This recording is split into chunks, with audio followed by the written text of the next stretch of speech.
estos valores para ustedes, esas constantes. En función de esas constantes tendríamos que tener la solución. ¿Ya? Entonces, la novedad aquí sería que existen excesos de hoyos.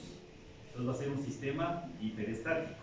¿Sí? Acuérdense cuando trabajamos con tracción y compresión. Dijimos que había un reducido número de ecuaciones para el número de incógnitas que van a tener. ¿Vamos? Y eso es lo que está sucediendo aquí. Si nosotros hacemos un diagrama de cuerpo libre que ya está hecho, ¿no? Claro, que solamente tenemos T. T1 y T2 son las reacciones si nosotros le quitáramos el encontramiento. Sí, ¿no? Si le aislamos, nos quedaría T, que es el torsor que está como dato, y los valores que no conocemos vienen a ser las reacciones, T1 y T2, que están en el mismo sentido. Es lógico, ¿no? Porque si esto quiere girar hacia adentro, los dos valores de aquí o los dos torsores de aquí estarían hacia afuera, para que esto se mantenga en equilibrio. ¿Sí? Entonces, si hacemos una sumatoria de torsores, ¿cómo nos quedaría esto? Torsor 1 más el torsor 2 y menos T sería igual a 0. Es decir, nos quedaría T1 más T2 igual a T. Es la única ecuación que yo puedo formular ahí. ¿Sí o no? T1 más T2 igual a T. ¿Sí? Ahora, ¿de dónde saco la otra ecuación? Ahí ya no hay sumatoria de fuerzas, ahí no hay nada de eso. Del ángulo de torsión. Es decir, nos ayudamos de la deformación. Entonces, es decir, aquí habría que armar una ecuación de la compatibilidad. ¿Estamos? ¿Sí estamos claros? ¿Cómo no? Ya les dije que voy a estar resuelto. Ya solo tienen que poner ahí escribir. A ver.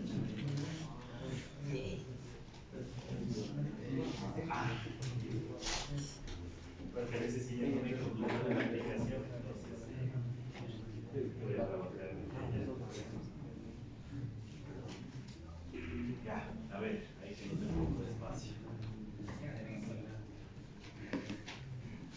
Ya terminaron mi niño para el espacio en la cámara. A ver, pongan atención. Entonces lo que estamos indicando que vamos a tener T1 más T2 hacia un lado. ¿Sí? T1 y T2. Y eso tendría que ser igual al torsor que tengo en el otro sentido, para que esto se encuentre en equilibrio. ¿Ya? Entonces aquí tenemos dos variables que no conocemos, T1 y T2, pero solo tengo una ecuación, porque de aquí yo no puedo armar otra ecuación adicional. Entonces tengo que trabajar sobre una ecuación de la compatibilidad. Cuando yo tengo excesos de apoyos, es decir, me faltan ecuaciones, tenemos que echar mano de la deformación. ¿Vamos? ¿Y la deformación en función de qué estaba? Acuérdense, la deformación estaba en función de qué? Del torsor, la longitud que tenga el eje. ¿Qué más? Era G y J. ¿Estamos? Ya estos valores de G y J, como es el mismo material, se mantendría para todo el eje. ¿Estamos? Ya, ahí no ha cambiado nada. Entonces, aquí tenemos, a ver, pongan atención por favor. Aquí nosotros vamos a tener un eje que tiene dos secciones. ¿Sí o no? La una tenemos de aquí hasta aquí y la otra sección estaría de aquí hasta acá. ¿Vamos? Entonces, por lo tanto, va a haber aquí una deformación. ¿Sí o no? En el un lado, en una sección, va a haber una deformación en el un sentido. Y en el otro lado tendría que haber una deformación en el otro sentido. Para que si sumamos los dos, ¿qué tiene que pasar con la deformación total? Tiene que ser cero, porque está empotrado. Si estuviera fijo en el un lado, entonces ahí yo tengo la seguridad, o si estuviera empotrado en un lado, yo tendría la seguridad de que si aplico un torsor, va a existir un ángulo de deformación. ¿Sí o no? Y lo podemos calcular. ¿Vamos? Pero si solo estuviera empotrado en un lado.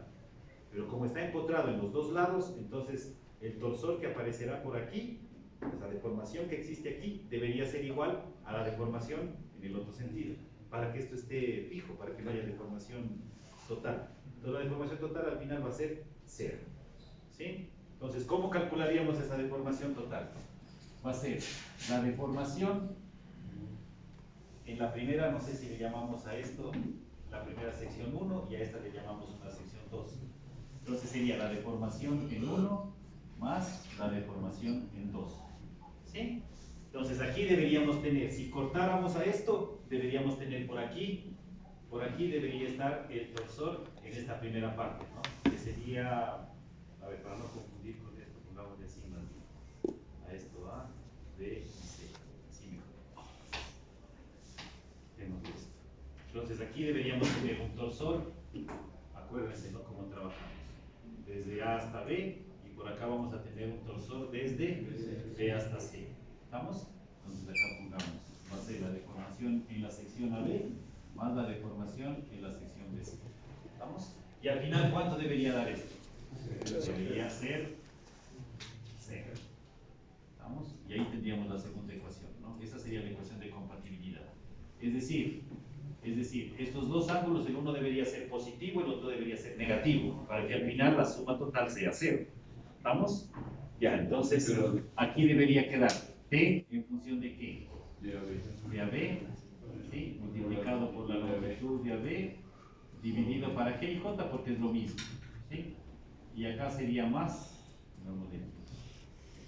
T de BC multiplicado por la longitud de BC, G y J. Yo le pongo más porque estamos aplicando una suma algébrica, ¿sí? El 1, ahora tenemos que ver cuál le vamos a poner positivo, cuál le vamos a poner negativo. ¿Cuál de los dos va a ser positivo, cuál negativo? ¿De qué depende? De ustedes mismos cuál es el sentido de giro que le toman como positivo. Y cuál es el sentido de giro que esté en el sentido contrario va a ser el negativo. Pero no todos han de pensar igualito, pues algunos dirán, bueno, para allá le pongo positivo, al otro lado negativo. Otros puede ser que le hagan al revés. Pero ya ahí está resuelto con eso. ¿Estamos? Entonces aquí, ¿cuál es la idea? Poder ir sacando cada uno, primero aislar a esto y luego aislar de un lado, ¿no? Y luego ir sacando. ¿Cuál sería el torsor TBC, ¿sí? En la primera sección y luego cuál sería el torsor en la segunda sección? ¿Sí? Para que nos queden en función de T1, T2. ¿Estamos? O en función de un solo T, de T1, T2, ¿no? Claro, porque aquí a esto le dejamos fijo. Acuérdense lo que hicimos anteriormente, ¿no? Cuando hicimos tracción, compresión. Le dejábamos fijo en un lado y en el otro lado le quitábamos. Para poder trabajar con la primera sección y trabajamos con la segunda sección. ¿Sí o no? Y esto nos va a quedar en función de ¿qué? En función de T sub 2, ¿no? ¿Estamos? Claro, porque estamos aislando, ¿no? Acá está fijo y acá aparece T sub 2. Entonces todo nos va a quedar en función de T sub 2. ¿Estamos? Entonces tenemos una ecuación allá en función de T sub 2. Como acá tengo la otra ecuación, entonces teníamos dos ecuaciones de dos isolotos. O sea, la idea es de aquí, desde encontremos una ecuación en función de T. ¿Sí? Estamos, ¿no? Trabajamos con las dos, ya nos quedaría un sistema de dos ecuaciones con dos incógnitas. Por eso ya podríamos despejar T1 cuánto sale y T2 cuánto sale. Solamente que no tenemos números, como ya dije anteriormente. ¿Sí? Entonces tenemos que utilizar en las longitudes, en vez de tener un valor de 10, en un caso va a ser A, en el otro caso el valor va a ser B. ¿Estamos? ¿Para qué me sirve L también? En algún caso quedará A. ¿Sí? ¿Y cómo podría poner B? Va a ser L menos A. Sí, no sé, es para que jueguen un poco con las longitudes, ¿no? Una en función de la otra. Ya, resuelto. Ahí está ya. Pero esa fórmula también es por 57.3 o le despreciamos así. Ya da lo mismo, ¿no? ¿Por qué? Porque si le ponemos 50, todo esto multiplicado por 57.3, está multiplicando el 57.3. Si ese 57.3 lo pasamos acá a dividir, podría ser dividido para 57. Desaparece. Por eso les he dejado así. ¿Estamos? Ya, entonces piensen un poquito y con eso van a resolver. Ya, ¿cuánto será? 5, 10, 10 minutos.